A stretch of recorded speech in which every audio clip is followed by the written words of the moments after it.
अस्सलाम वालेकुम जी, की हाल चाल हो? ठीक ठाक हो जी? उम्मीद है अल्लाह पाक तुहानू खुश ते तंदुरुस्त रखा होगा। ते अच्छा जी, अपना बाजरे का वड्ड वा बाजरा पकाने लिए ना ते रखा है, ठीक है। ते ए बाजरे दे वेखो ते सिट्टे भी लग गए ने, ए वेखो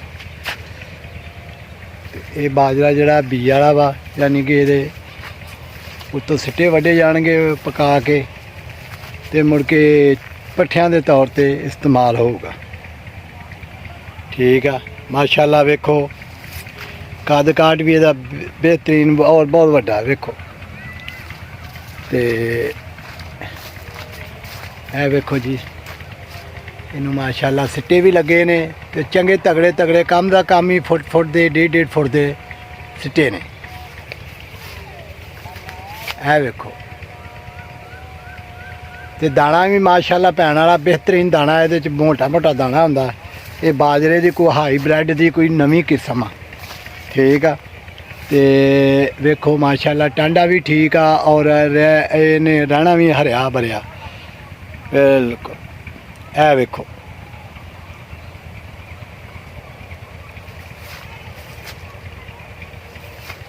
है वेखो कम का कम ही तो फुट सवा फुट का सिट्टा है इनू। है वेखो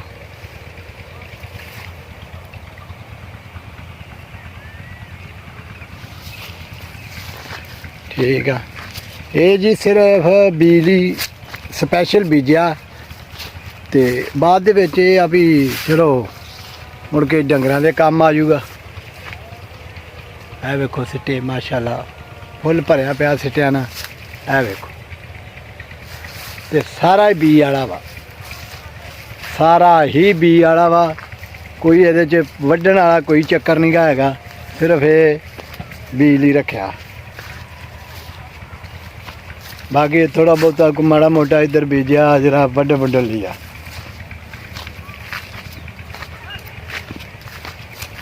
है वेखो तुसी आप अंदाज़ा लाओ भी कम का कम ही तो ये फुट सवा फुट तक लंबा होना सारे तकरीबन इदा। अच्छा जी, आ वादा भी तुहानू पिछे आउण लगियां होणियां ने। ये वादा ने तितरां दियां, जिन्होंने सफ़ेद तितर आख्या जाता है पंजाबी दे विच। ते इहदियां दो किस्मां तो ज़्यादा होणगियां, लेकिन साढ़े इत्थे जड़ियां पाईयां जांदियां ने वो तकरीबन दो किस्मां ने। एक नूं काला तितर आख्या जांदा ते एक नूं सफ़ेद तितर। इत्थे माशाल्लाह पहलों तो बिल्कुल ही खत्म हो गए, शिकार कर करके आवाम नूं खा पी ले। हुण जिहड़ा शिकार नहीं करती दुनिया उहदा करके फिर हुण काफ़ी तादाद दे विच इत्थे पाए जांदे ने, जिन्हां दी तुहानू माशाल्लाह आवाज़ां भी आउंदियां होईयां ने।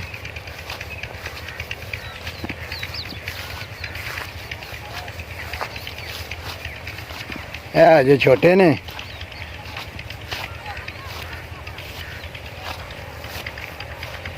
है तुसी पानी की हालत वेखो, कल ट्यूबवैल चलाया इन्ना पानी खराब हो गया, वेखो विच उली जी लग गई है।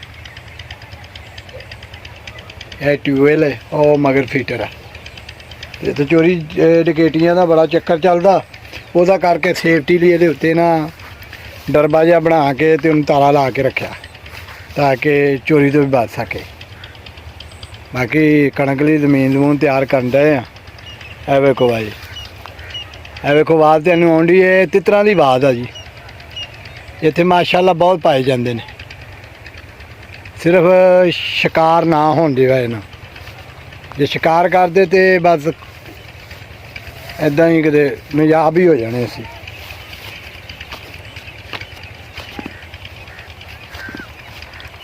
यह साडे पिंडां दे कोई माहौल ने, लोकेशनां ने, ठीक है। आवाज़ां आ रही ने ना, तो तितरां दी आवाज़ां ने जी। तो इस टाइम तकरीबन हनेरा होन लिया, शामां पै गईयां, सूरज गरूब हो गया वा।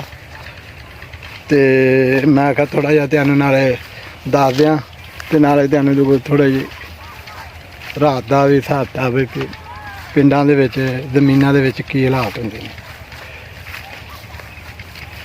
ਸੂਰਜ ਵੇਖੋ ਬਿਲਕੁਲ ਗਰੂਬ ਹੋ ਗਿਆ, ਹਨੇਰਾ ਹੋ ਗਿਆ ਵਾ ਤੇ ਜਾਨਵਰਾਂ ਦੀਆਂ ਆਵਾਜ਼ਾਂ ਜਿਹੜੀਆਂ ਮੁਖਤਲਿਫ ਕਿਸਮ ਦੀਆਂ ਉਹ ਆਵਾਜ਼ਾਂ ਆ ਰਹੀਆਂ ਨੇ। ਮਾਸ਼ਾਅੱਲਾ ਮਾਸ਼ਾਅੱਲਾ। ਅੱਛਾ ਜੀ, ਵੀਡੀਓ ਚੰਗੀ ਲੱਗੇ ਤੇ ਲਾਈਕ ਤੇ ਸ਼ੇਅਰ ਕਰੋ, ਚੈਨਲ ਨੂੰ ਸਬਸਕ੍ਰਾਈਬ ਕਰੋ ਤੇ ਵੀਰ ਨੂੰ ਦੁਆਵਾਂ ਯਾਦ ਰੱਖੋ। ਅੱਲਾ ਹਾਫਿਜ਼।